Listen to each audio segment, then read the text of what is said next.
Hello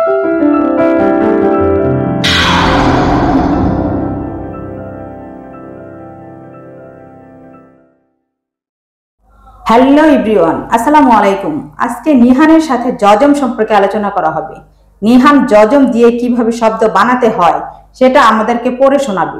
সে পড়বে নাদিয়াতুল কুরআন নামের একটা আরবি বই আছে, সেটা থেকে। আপনাদের কাছে যদি সেই বইটি থেকে থাকে, যদি বুঝতে অসুবিধা হয়, তাহলে এই ভিডিও দেখে কিছুটা শিখে নিতে পারেন। তো চলে যাচ্ছি মূল আলোচনায়। এখন বলো, যজমওয়ালা হরফ কার মতো দেখতে? বাংলা কমার মতো দেখতে। যজমওয়ালা হরফ কিভাবে উচ্চারণ করতে হয়? যজমওয়ালা হরফটা ডান দিকের হরফের সাথে একত্রে একবার পড়তে হয়। একত্রে একবার পড়তে হয়, তাই তো? যজমওয়ালা হরফটি হবে একটি যুক্ত বর্ণ, ঠিক আছে? ঠিক আছে। আচ্ছা, এখন নিহান যজম দিয়ে কিভাবে শব্দ বানাতে হয় সেটা আমাদেরকে পড়ে শোনাবে, ঠিক আছে? ঠিক আছে। আচ্ছা, এখন যাই তোমার কাছে। ঠিক ঠিক, শুরু করো। হবে, হাজে, হাস, হাও, হাই, হা, লান, লাল, লাম, লাও, লাই, লা, ফার, ফাজে, ফাক, ফাও, ফাই, ফা, এন, এফ, এম,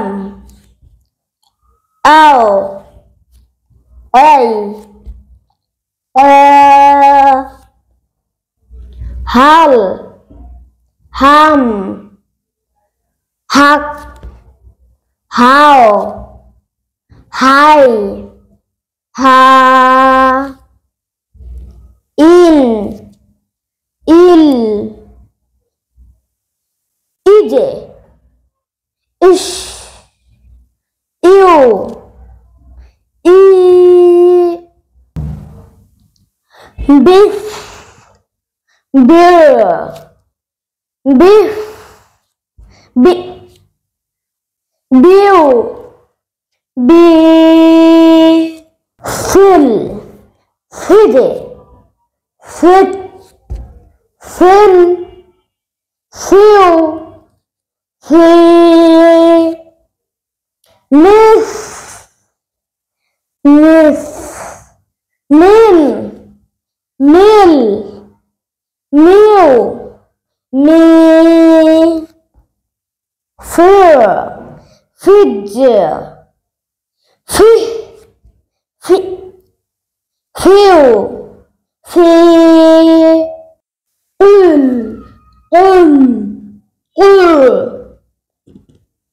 ube,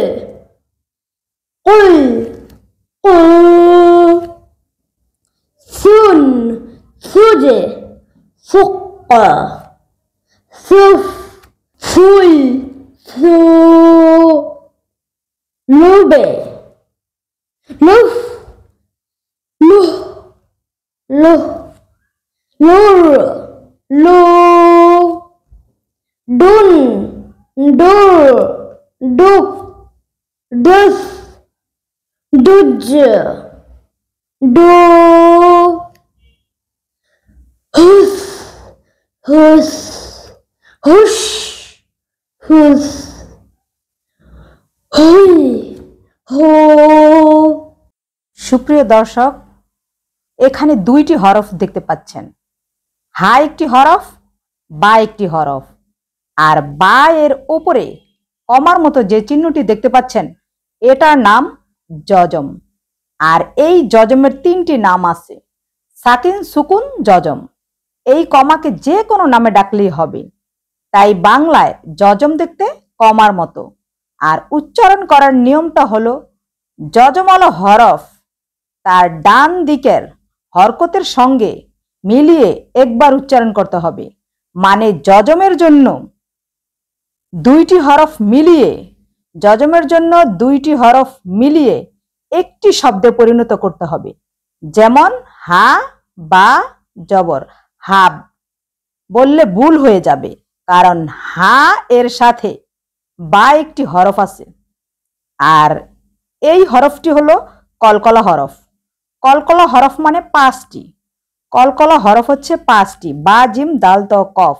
যেখানে এই হরফগুলো দেখতে পাবেন সেখানে কলকলা হরফটি নিচের দিকে ধাক্কা দিয়ে পড়তে হবে। যেমন হবে, হবে, মানে এই হা উচ্চারণ করার সময় মুখ থেকে একটু বাতাস বের করতে হবে।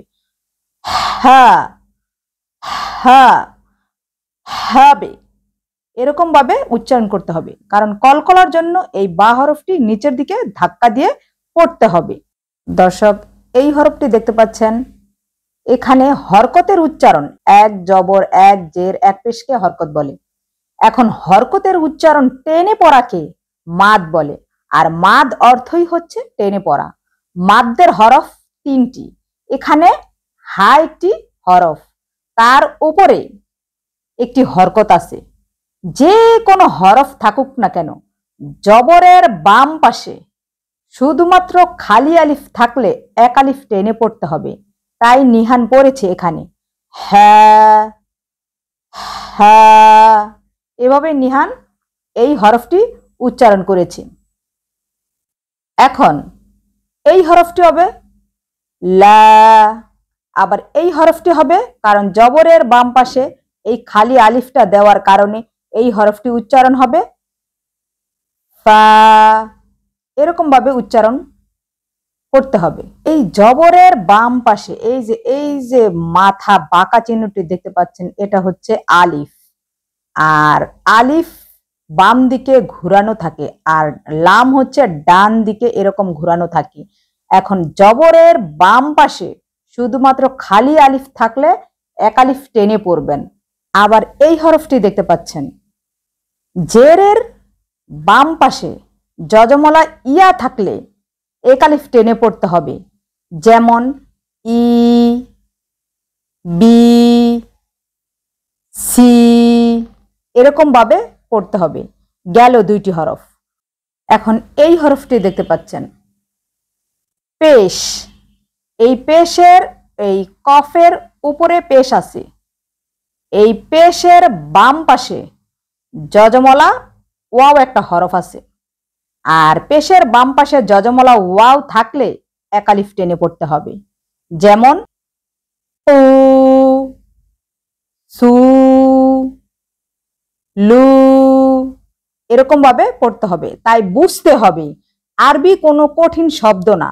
যদি প্রতিদিন চর্চা করা যায় আর অক্ষর যদি চেনা যায়, তাহলে ইংরেজি এবং ম্যাথের মতো আরবি শব্দগুলো সহজ হয়ে যাবে। দর্শক, এই 2টি হরফ দেখেন। লিন অর্থ নরম করা। লিনের হরফ 2টি। লিনের হরফ তাড়াতাড়ি পড়তে হবে। হাও, হাই, হাস। যদি এটা কলকলা না হতো তাহলে আমরা হ্যাব বলতাম।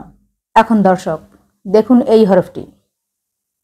যদি বাংলায় ব্যঞ্জন বর্ণ ক, তার নিচে যদি আমি ল দেই তাহলে হয়ে যাবে কয় লফলা। আবার ক এর নিচে যদি আমি র ফলা দেই তাহলে হয়ে যাবে কয়ের র ফলা, ক্র। মানে 2টি বর্ণই যুক্ত হয়ে একটি শব্দে পরিণত হয়েছে। এখানেও ঠিক তেমন, হা এর সাথে যজমলা বা মিলে হাব হয়েছে, কিন্তু বা কলকলা হরফ বিধায় নিচে টান দিয়ে হ্যাবে পড়তে হয়েছে, হ্যাবে পড়তে হয়েছে। দর্শক, এটা কলকলা হরফ বিদায় ধাক্কা দিয়ে নিচের দিকে ধাক্কা দিয়ে পড়তে হয়েছে। এটাও কলকলা হরফ বিদায় নিচের দিকে ধাক্কা দিয়ে পড়তে হয়েছে। আবার এগুলো লিনের হরফ, তাই তাড়াতাড়ি পড়তে হয়েছে। আর এগুলো হচ্ছে মাদ্দের হরফ, তাই এক আলিফ টান দিয়ে পড়তে হয়েছে। যেমন লান, লাল, লাম, লাউ, লাই, লা, এরকম করে উচ্চারণ করে পড়তে হবে। দর্শক, বুঝে পড়লে আরবি হরফগুলা খুবই সহজ। আরবি শব্দ, আরবি বাক্য খুবই সহজ যদি বুঝে পড়া যায়। আর যদি না বুঝে পড়া যায় তাহলে অনেক কঠিন হয়ে যাবে। আর অল্প অল্প করে প্রতিদিন অল্প অল্প করে শিখতে হবে। যদি একবারে আমি ধরতে যাই আমার মাথায় কিন্তু ঢুকবে না, কখনোই এটা কারো মাথায় ঢুকবে না। কিন্তু আস্তে আস্তে অল্প অল্প করে চর্চা করতে হবে, অল্প অল্প করে প্রতিদিনের পড়া প্রতিদিন পড়তে হবে। তাহলে দেখবেন আরবি একদম সহজ, আরবি কোনো কঠিনই না। প্রিয় দর্শক, ভিডিওটি যদি ভালো লাগে তাহলে চ্যানেলটি সাবস্ক্রাইব করে পাশে সব সময় থাকবেন, আর লাইক, কমেন্ট এবং শেয়ার করতে ভুলবেন না। ভালো থাকবেন, সুস্থ থাকবেন। আসসালামু আলাইকুম ওয়া রাহমাতুল্লাহি ওয়া বারাকাতুহু। আল্লাহ হাফেজ। Thanks for watching this video.